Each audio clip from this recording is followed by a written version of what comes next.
네, 오늘 시그널픽에서는 서울 용산 국민의힘 당선자시죠. 권영세 의원을 모시고 얘기 나눠보겠습니다. 어서 오세요. 네, 안녕하세요. 권영세입니다. 네, 뭐 끝까지 좀 마음을 졸인 지역구였는데 예. 생각보다는 표 차이가 좀 컸어요. 예, 그렇습니다. 어떠셨습니까? 뭐 처음에는 예. 좀 괜찮았는데 잘 아시다시피 중간에 뭐 좀 출렁이고 여론조사가 예. 안 좋아졌다가 그 막판에 또 이 소위 깜깜이 기한이라고 불리는 네. 그 직전에 나오는 여론조사는 굉장히 안 좋았습니다. 예.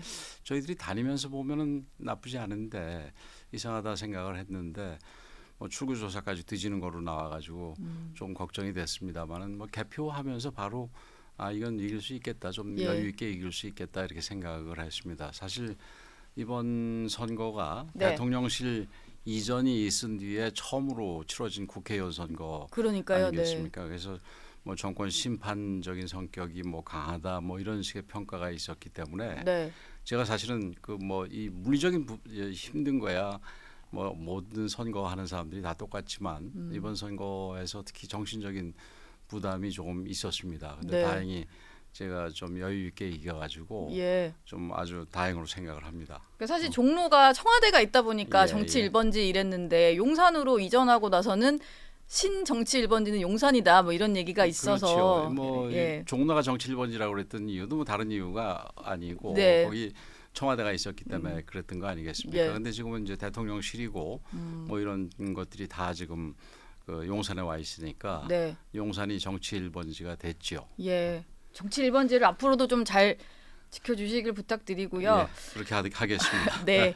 국민의힘은 일단 총선을 졌습니다. 예. 의원님이야 5선 달성을 하셨는데 당은 좀 적고 지도부 공백 상태가 이어지고 있는데 일단 오늘 전국위원회 열면은 황우여 비대위원장 임명하는 의결을 할 걸로 예, 그렇게 될 겁니다. 네. 두 분도 잘 아시잖아요. 예, 잘 알죠. 어떻게 예. 좀 평가를 하세요? 그 뭐 아주 저기 좋은 분입니다. 지금 뭐 어떤 분들이 무슨 뭐 좀 이 개혁적인 거하고 좀 거리가 있는 게 아니냐 뭐 이렇게 좀 이 뭐 비판이랄까요, 우려랄까요, 뭐 이렇게 예. 얘기하시는 분들도 있는데, 근데 사실은 그 개혁적이고 이런 부분이 평소에 무슨 얘기를 했느냐 네. 기준으로 할 게 아니라 무슨 일을 했느냐, 무슨 말을 했느냐 기준이 아니라 무슨 일을 실제로 보여준 게 있느냐 네. 이걸 기준으로 해야 된다고 생각을 하고 그런 면에서 우리 황우여 전 대표님 지금 새 비대위원장님 같은 경우는 뭐 지도부의 사무총장 무슨 또 원내대표 대표 이런 거로 경험도 많으시고 네.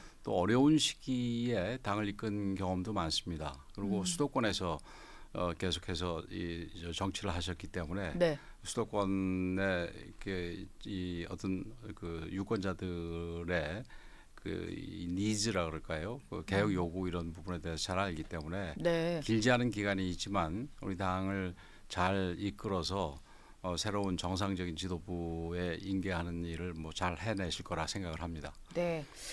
전당대회까지 근데 안정감 있게 좀 끌고 예. 가는 것도 중요하겠지만 약간의 쇄신 성격을 바라는 목소리도 예. 있더라고요. 그러다 보니까 황우여 비대위원장은 아무래도 당의 상임 고문 맡고 있는 원로이시고 좀 새로운 인물, 좀 개혁적인 인물로 비대위 꾸려야 된다는 얘기도 있는데요. 여기엔 좀 동의를 하시나요? 글쎄요, 그 나이 기준으로 해서 그러니까 뭐 아까 말씀드렸듯이 말 기준이 아니라 이게 결과 기준으로 해야 되고 네. 또 나이만을 가지고 이렇게 재단해서는 안 된다고 생각을 하고요. 예. 아까도 말씀드렸습니다만 네.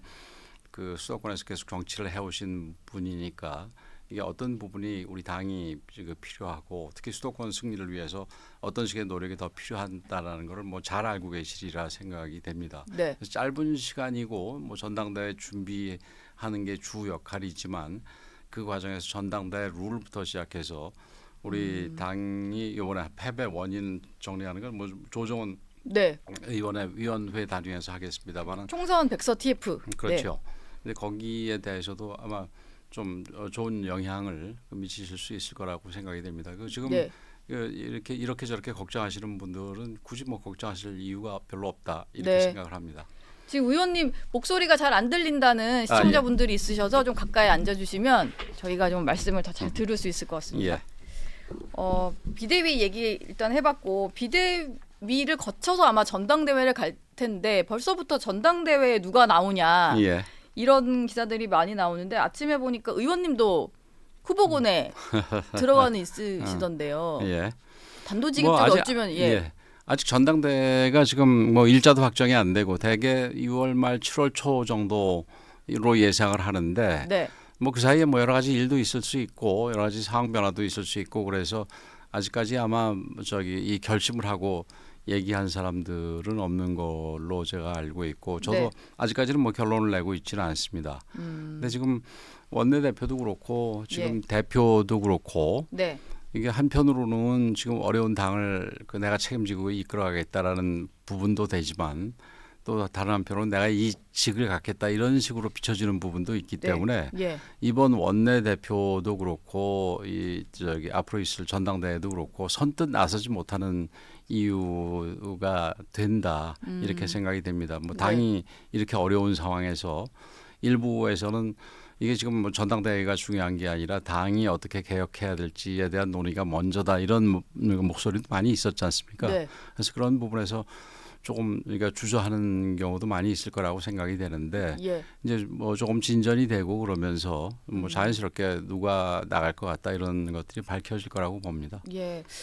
유승민 전 의원 같은 경우는 전당대회 가능성도 좀 열어놨고 어제는 비공개로 이런 제안이 있었다 공개를 한 게 있었는데 당에서 일단 공관위 차원에서는 수원 지역 출마 제안이 있었는데 이게 이후에 윤석열 대통령이라든지 한동훈 전 비대위원장 단계를 좀 거치면서 별로 다시 답이 온 게 없었다라고 얘기를 했어요. 만약에 그 두 사람이 승낙했으면 본인 총선 출마했을 거다 이런 얘기인데 혹시 뭐 의원님 들어보신 얘기가 있으세요? 뭐 저는 못 들어봤는데 거기에 윤석열 대통령이 왜 나온지를 잘 모르겠습니다. 공천은 뭐 공관위원장하고 그러니까 최고위원회지 그 당시에는 이제 비대위원회죠. 최종 추인으로 결정이 되는 거니까 거기 대통령이 왜 나오는지는 전체가 잘 모르겠고 아마 제가 기억하기에는 유승민 의원께서 불출마하겠다고 선언을 했던 걸로 기억을 합니다. 그래서 아마 그때 진전이 더 이상 안 됐던 거는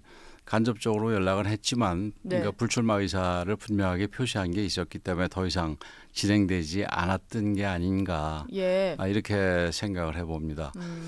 뭐 전당대회 출마 부분은 뭐 잘 모르겠습니다. 아직 뭐 본인이 그거는 본인이 출마하면은 하는 거고 안 하면 안 하는 거 아니겠습니까? 그래서 고민하고 있다고는 하셨으니까. 유승민 전 의원이 또 이 말을 한 게 있는데요. 사실 유승민 전 위원장 같은 경우는 박근혜 전 대통령과의 두 사람의 관계에 있어서 좀 배신자 프레임에 좀 갇혀 있는 상황인데 그게 시간이 많이 지났지만 아직도 좀 남아 있는 것 같긴 하더라고요. 원내대표와 대통령 간의 관계에서 있었던 그런 갈등 때문인데요. 갈등이 있었죠. 그 얘기를 이제 어제 한 방송에서 질문을 하니까 오히려 이런 예를 들더라고요. 윤석열 대통령과 한동훈 전 위원장은 박근혜 대통령에게 뭐 45년을 구형하고 대법원에서 이게 확정 판결 받도록 한 사람들이다.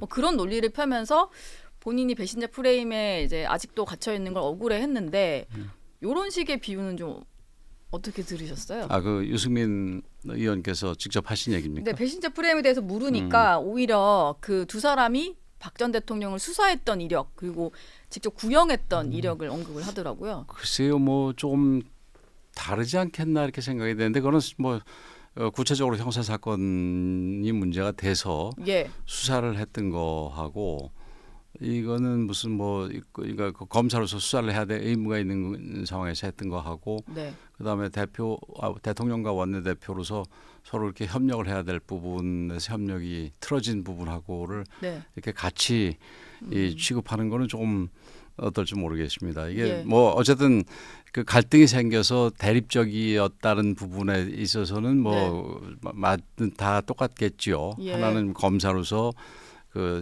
피의자인 박근혜 전 대통령과 갈등이 있었던 부분, 불편했던 부분. 그다음에 하나는 그러니까 이 다른 이유로서 갈등이 벌어져 가지고 유승민 대표와 박근혜 대통령 간의 갈등이 있어서 멀어진 부분. 뭐 이렇게 서로 관계가 안 좋은 부분은 뭐 틀림없이 같겠지만 그 내용을 똑같이 이렇게 취급하는 거는 조금 뭔가 이렇게 달라 보이네요. 정치적인 뭐 어떤 동료 사이에서 있었던 갈등과 만나기를 정치인과 이제 검사로 만났던 관계는 만나기를 애초에 예. 그 피의자와 예. 그다음에 검사 사이로 만난 거 아니겠습니까? 네.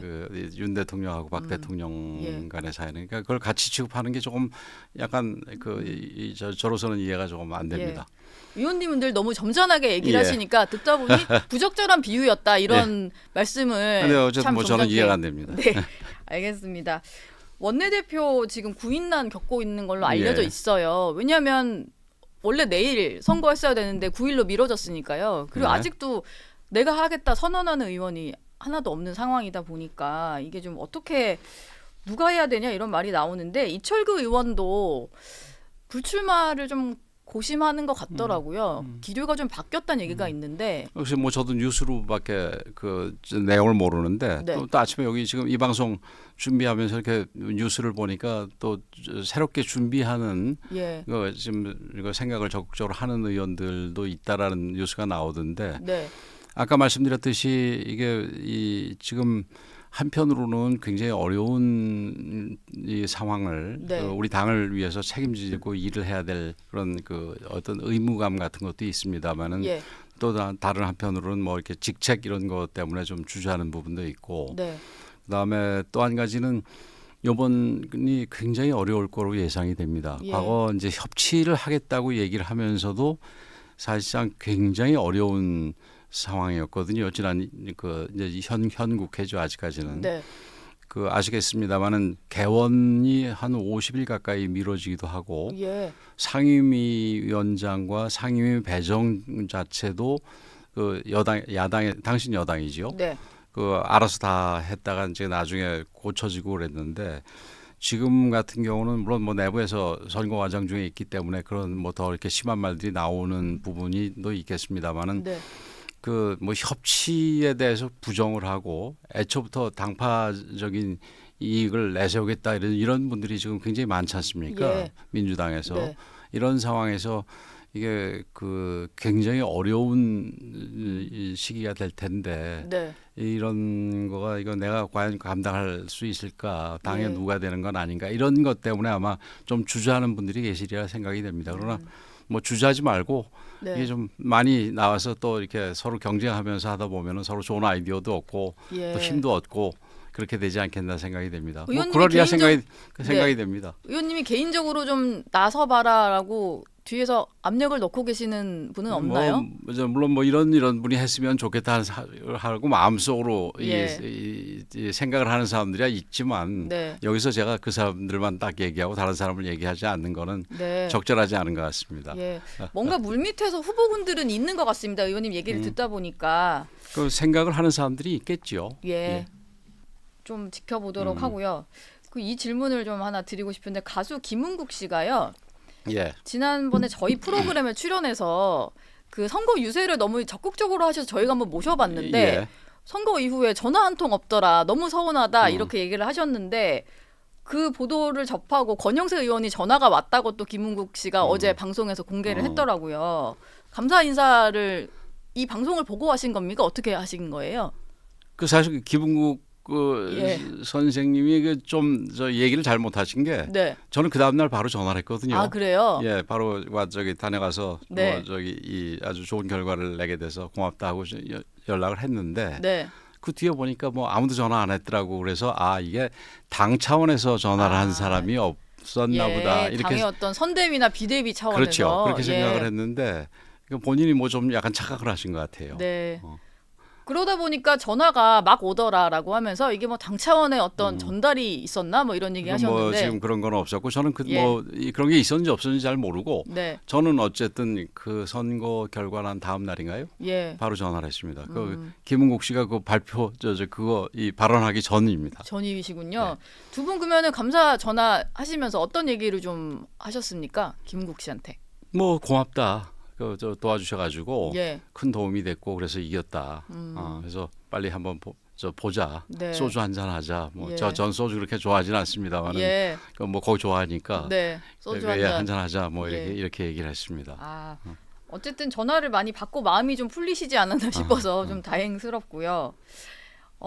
지금 당은 일단 비대위원장 임명을 하게 되고 원내대표 뽑을 테고 대통령 같은 경우에도 총리 인선이 아직은 좀 남은 카드라고 볼 수 네, 있을 예. 것 같습니다. 이게 지난 그 영수회담 때 뭔가 총리 인선 관련해서 논의가 있지 않을까 했는데 전혀 언급이 없어서 민주당 입장에서는 그냥 뭔가 이제 정해서 넘어오면 우리가 인준 표결을 하겠다 뭐 이런 입장인 것 같은데요. 저희가 여론조사를 하나 준비를 했거든요. 예. 이거 보면 깜짝 놀라실 것 예. 같기는 한데요.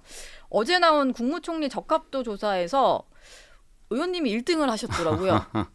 권영세 의원님이 15.7%가 나왔고 그리고 주호영 의원이 14.5% 그리고 이번에 약간 논란이 있었던 그 양정철 박영선 같이 거론되셨던 박영선 전 의원이 또 11.2% 이렇게 나왔는데 이것만 보면은 지금 의원님 총리를 선호하는 선호도가 가장 높기는 한데요.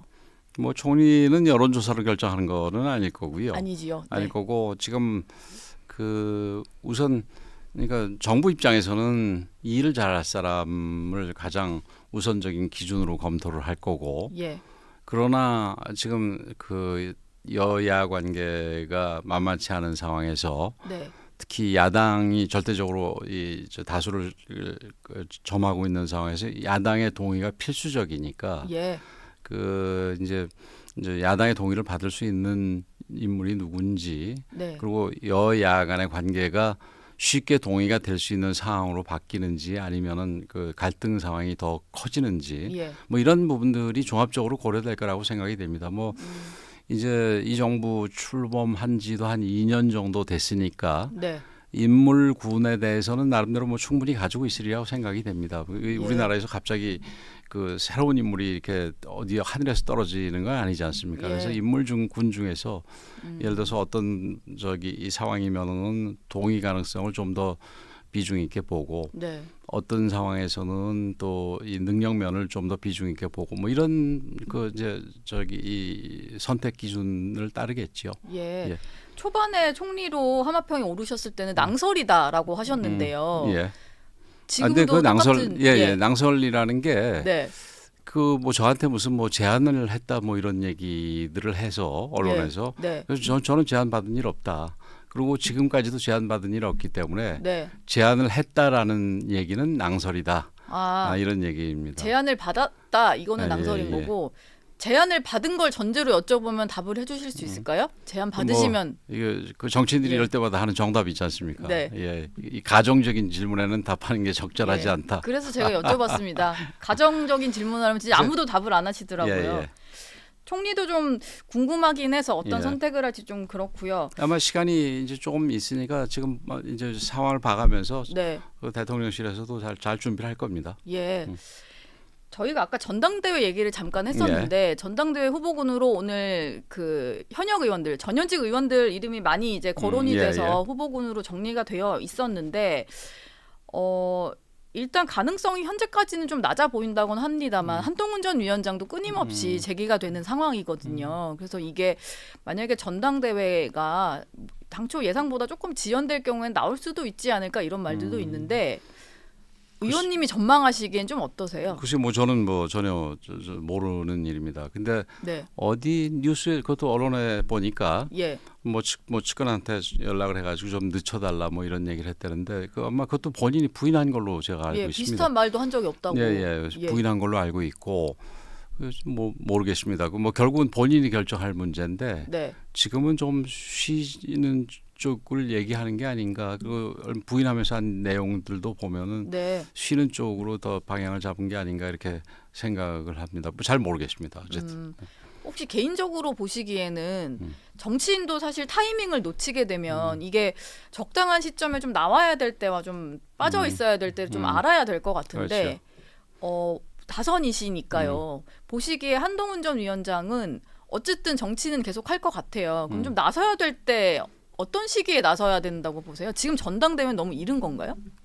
그 지금은 뭐 들어간 지 얼마 되지 않은 상태에서 바로 나오는 거가 아닌가 이런 생각도 들고요. 더군다나 전당대회가 굉장히 이 준비 기간을 줄이자고 했으니까 예. 그래서 뭐 사실은 우리가 여당인데 비대위 체제를 너무 많이 했었지 않습니까? 네. 그래서 그 비상 상황을 자꾸 만드는 건 좋지 않아서 줄이는 게 맞다고는 보는데, 근데 지금 그렇게 줄어든 상황에서 또 바로 나오기는 좀 부담스럽게 생각하지 않겠나 이렇게 보고 앞으로 전국 상황이 뭐 어떻게 진행될지는 잘 모르겠습니다만은 네.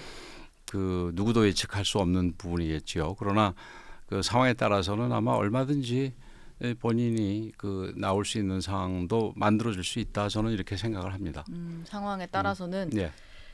예, 오늘 본회의가 또 예정이 되어 있어서 아마 이거 끝나고는 가실 것 같은데요. 일단 이태원 특별법 처리는 합의를 했고 최상병 특검법까지 민주당이 오늘 올리겠다 이런 것 같아요. 이번 21대 국회 안에서 어쨌든 좀 처리를 시도하겠다라는 것 같은데 민주당이 왜 이렇게 이 법안을 고집을 하는 걸까요? 지금 전체적으로 민주당이 이번 예. 선거 과정을 거치면서 굉장히 강성으로 변했습니다. 그래서 22대 때도 굉장히 강성으로 나와서 그 21대보다 훨씬 어려운 국회가 되지 않을까를 좀 우려하는데 뭐 홍익표 원내대표가 굉장히 합리적인 분인데 네. 그 조금 의외긴 합니다만은 어쨌든 21대 국회에서 이걸 다 마무리해버리겠다. 뭐 그냥 하겠다가 아니라 해버리겠다 이런 식의 생각을 하는 거 아닌가 이런 부분에서 좀 걱정스러운데 뭐 이태원 특별법은 뭐 저하고도 약간의 관계는 있지요. 뭐 그렇죠. 저희 지역이니까. 네. 근데 뭐 아쉬움이 있지만 뭐 협치를 통해서 합의가 된 부분이니까 잘 됐다고 생각을 하고 오늘 뭐 잘 통과되리라고 봅니다만은 이 최상병 그 특검법 같은 경우는 지금 그 앞서도 이 뭐 어떤 패널이 얘기를 하시던데 그 지금 이 특검은 좀 보충적인 겁니다. 수사가 잘 안 됐다고 봤을 때 미진하다고 봤을 때 특검을 하는 건데 지금 수사가 한참 진행 중인 상황 아니겠습니까? 더군다나 공수처장이 지금 청문회가 이제 곧 예정이 돼 있는데 그 또 공수처장까지 임명이 돼서 공수처가 본격적으로 작동을 하면서 수사가 이루어질 텐데 그것도 하기 전에 지금 특검 먼저 하자는 거는 적절하지 않다고 봅니다. 네, 적절하지 않다.